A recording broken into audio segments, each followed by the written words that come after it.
So, to begin with, I'd like to share on a particular topic. I want to share that often when people will dialogue with me, especially when I meet with people in private on the phone or in person, their topics usually tend to land in one of two arenas. So often people are very interested in discussing with me their personal experience and what's unfolding for them. And they might be grappling with a way of relating more skillfully or understanding themselves more deeply. And with that, there's this big emphasis on the human experience. And the other kind of camp, so to speak, generally speaking, that questions tend to fall under is this notion of inquiring into what it is that you are, what I am, what all of us are, that is not defined by this sense of the experiencer. So we could say for this evening that is an arena of questioning with more emphasis on being. And of course, there's this lovely term that we attribute to ourselves as being a human being. And so that therein has room for the first realm of topics, which is the human experience, and the second realm, which is this realm of being that is innate to who and what we are, innate to what life is. It's not subject to the framework of me as an experiencer. So along the lines of these topics, what I'd like to share tonight is an entry point for us to join together in dialogue. And the entry point in particular I want to emphasize is this sense of how these two connect. And I want to share a story, though, by way of background first. When I was first attending Adyashanti's teachings, we were in a very small group setting, and there was just maybe half a dozen or a dozen of us sitting around, and he was going through a way of teaching. He was teaching once and often twice a week, and he was going through a series of talks where he kept emphasizing this point of before you spend so much time and invest so much energy on the particulars of what you should be doing in life or how you go about the business of living, might you first ask, who is it that is living this life? And this was something he was emphasizing over and over again. Who is it that's living this life? And might we put the horse before the cart, so to speak, and actually inquire into who it is that we are. Now, those of you who've been exposed to a lot of Adya's teachings or mine as well have probably spent a lot of time hearing talks about the nature of this question, who am I or what am I? And of course, there have been many, many teachers who give emphasis to this inquiry, including perhaps most famously Ramana Maharshi, who very much popularized that question.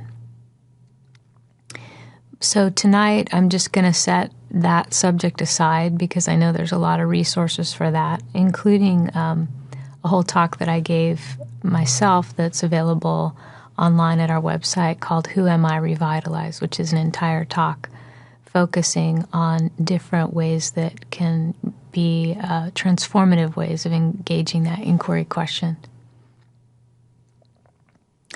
But I mention the story in particular because there's a way in which the discovery of who and what we are is something that can give way to a knowing that is beyond experience and yet can dramatically transform our lived experience.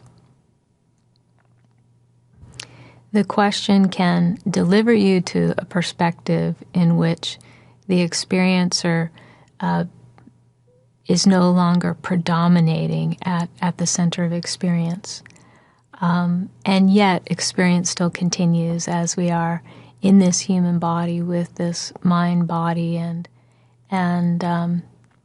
realm of time and space that we interact in. But what can open up in terms of shift of experience with the discovery of who and what we are is a sense that there's a greater emphasis on beingness itself. And with this emphasis on beingness, the sense of the someone who is the doer, the someone who is the navigator, the seeming controller, the one who would be making decisions or judgments, etc. That sense of self is in large part either gone very quiet or dormant, or some would say that it's no longer present. And therefore the emphasis becomes more on this sense of innate beingness. And with this sense of innate beingness, all kinds of life is expressing, all kinds of doings, so to speak, are happening. And the awareness becomes open, registering more completely and consciously all the expressions of life that are arising inside, outside, even with very little sense of difference between inside and outside often. And so often the senses become more heightened in hearing the various sounds in our environment. It could be the wind in the trees or the birds or the cars or the pin that may drop on the floor in the corner. But there can also be a more vividness of seeing, of smelling, tasting, a kind of wakefulness of the senses. And especially when one first comes upon that bright, vivid experience of the senses, it can be a very dramatic shift in experience. But in that, there is this innate sense that who and what you are is continually expressing, forever expressing. And the whole notion of what I should be doing takes on a different flavor because there's this sense that there's this expressing and that's so full and rich that's occurring continuously. And you can access that at any point, at any moment, even right now. There can be a way of opening the senses into your given environment and having an intention to be more conscious of what you might hear more globally or see when your gaze is more open and relaxed, or feel in your body when your system is invited to engage in what it is to be here, present, available to life as it's expressing in this moment. And it can be helpful often to engage the senses, as I was mentioning, the hearing or the seeing, the feeling, to get a sense of what is arising that may feel less personal, because in this exploration of beingness, it does require a departure from the whole constellation of concerns around the sense of a central someone who, like I was saying earlier, could be thought of as the doer or the controller, etc. So it can be helpful to engage the senses to shift the energy away from this central constellation of me into one's environment as a doorway to open and shift the dynamics of what may shape our perspective into a more identified perspective, or shape it out of that identified perspective into a broader sense of wholeness. And so right now, as I'm speaking, you can be doing this, just sensing, opening your attention and your senses to be more aware or conscious of a larger context. And often people will do this kind of above their shoulders, but you can also do it below, all the way down toward the earth, and sensing the chair you're sitting on, and the connection with the earth below. So in doing this, at first, because we're actively engaging the senses, it can feel like more doing, a lot more doing. And it can feel like there's still a sense of someone in the driver's seat directing attention. But once that's set up and the senses are more receptive, you could say, or more awake to this larger context that I'm presenting, then you can relax in the directing of the senses to widen, or to relax out of the constellation of identification with the personal self. And once that relaxation sets in more deeply, and there's more of an establishing in this sense of what I'll sometimes speak of as global listening or global sensing, then one can relax into a posture of being, you could say, that feels less identified with the personal self, and more a kind of posture of being that joins this whole orchestra of life as it's expressing beingness, and its various sounds and sights and perceptions arise and bubble up into our experience continually in this kind of orchestra of the various notes of the beings and happenings in our midst. So I hope as I'm speaking, you're joining along in this exploration. And so then this notion of beingness is not only a sense of giving yourself permission to go offline from the concerns of the me, to explore more directly what it is to simply be within yourself, but there's also a sense of exploring beingness as it's expressing in this larger context of life. And often the emphasis gets pulled back because of this connection I'm using this word human being, this connection of being that is less personal, less specific to our human life stream, and this word human, which is very much tied in with our individual experience. The word beingness is often associated with the act of me resting into beingness. So it takes, it goes some distance out of the sense of me that's preoccupied with doing and controlling and managing and tracking experience, and invites that to explore what it is to simply be. But it can even go, this exploration of beingness can even go further in that it can continue from this notion of what it is for my sense of self to rest in being, and then grow to what is this larger display of being that we call life. So this is one way of engaging, or two ways you could say, of engaging the exploration of beingness or being.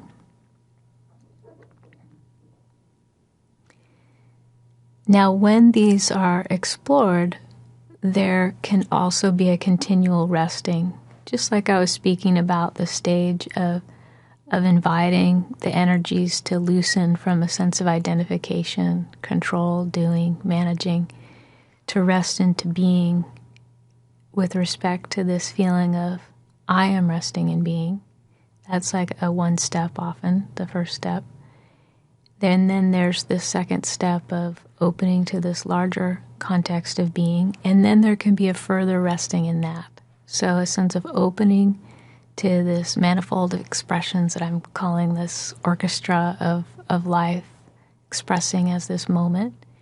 And then once that becomes more aware and more obvious in your experience, then there can be a resting in that, such that the one who's tracking experience and opening and directing attention in this way can also relax into, once that's established, once that more conscious perspective is established, then there can be a resting into that.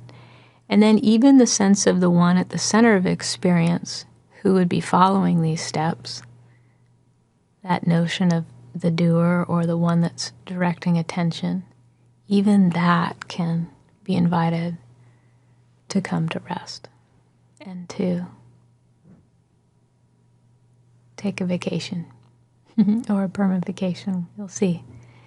So it can be, it can often go this way, that once you've done just enough effort to shift your perspective and away from the sense of identification with personal self, then there can be these ways of exploring that I'm offering tonight, what it is to simply be.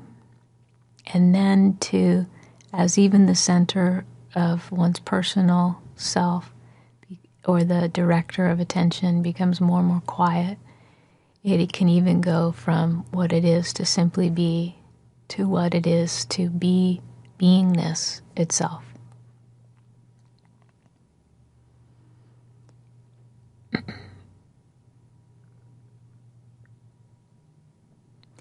So then, bringing back the two kind of camps of topics that I was saying are often presented to me, there's this realm of how to be in relationship to life and to ourself and to others, to our own. If it's to ourself, it's often to our own inner process or our own decisions or our own navigating, our own concerns or hopes and desires, or how those might play out in relationship with others and with life.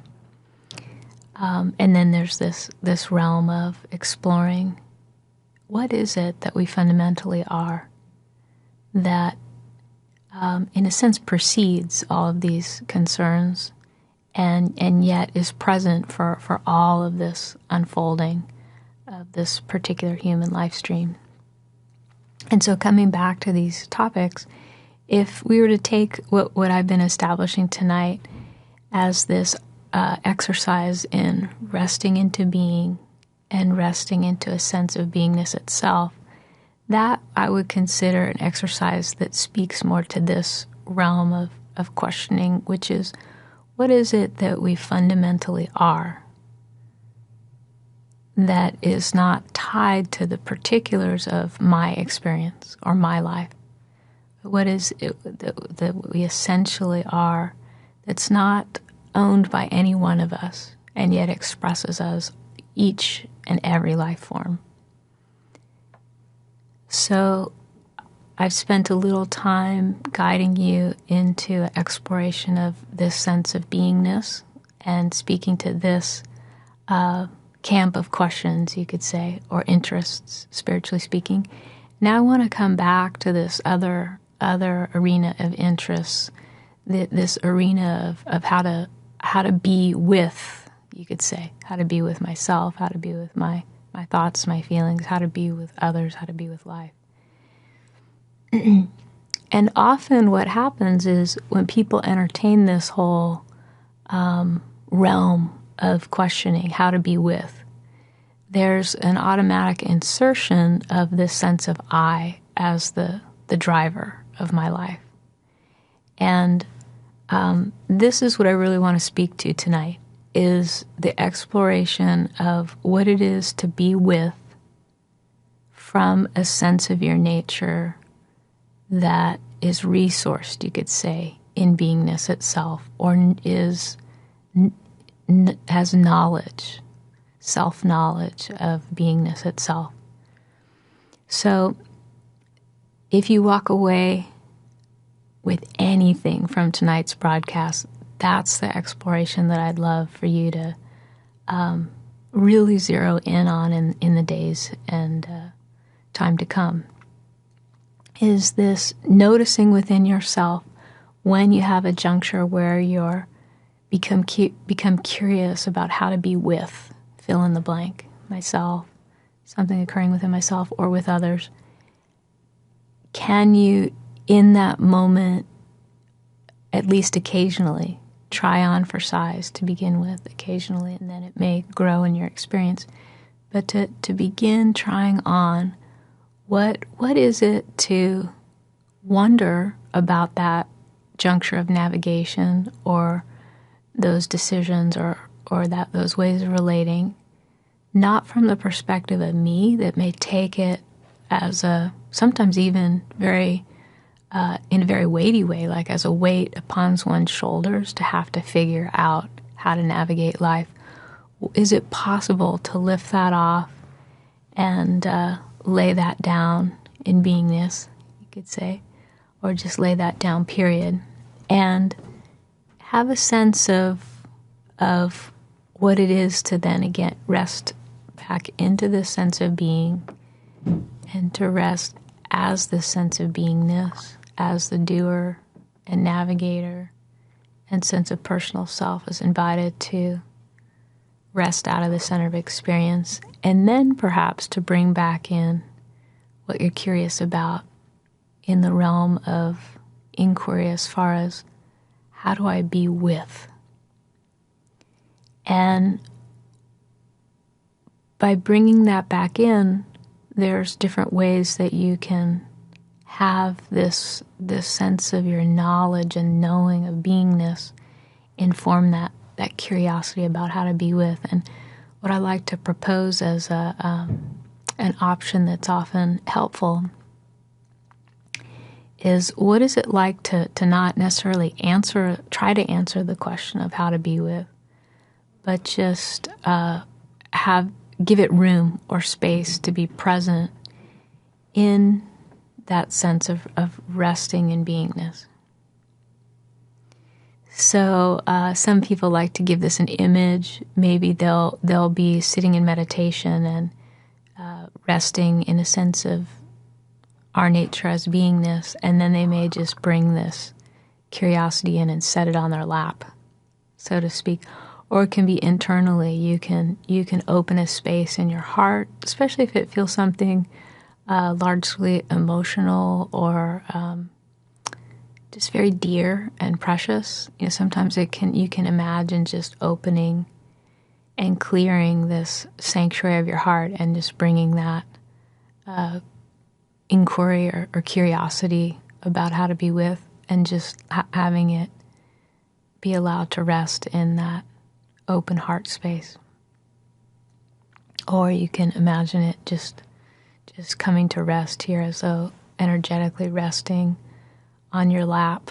And then, just as I was speaking of earlier in the broadcast, once you open your attention or invite this openness in yourself that has space and room for what you'd like to be more clear about, then once that's established, you can explore what it is to be in that way. You could call it just holding your curiosity of how to be with in this context of the simplicity of beingness. And what is it to do so with less effort, where it's just present, just there. Kind of like someone you might sit down next to give comfort to, and hold their hand, and then just sit together. Just sitting together. Getting to that point where it's past the stage of this joining and meeting, and then resting into a more complete togetherness.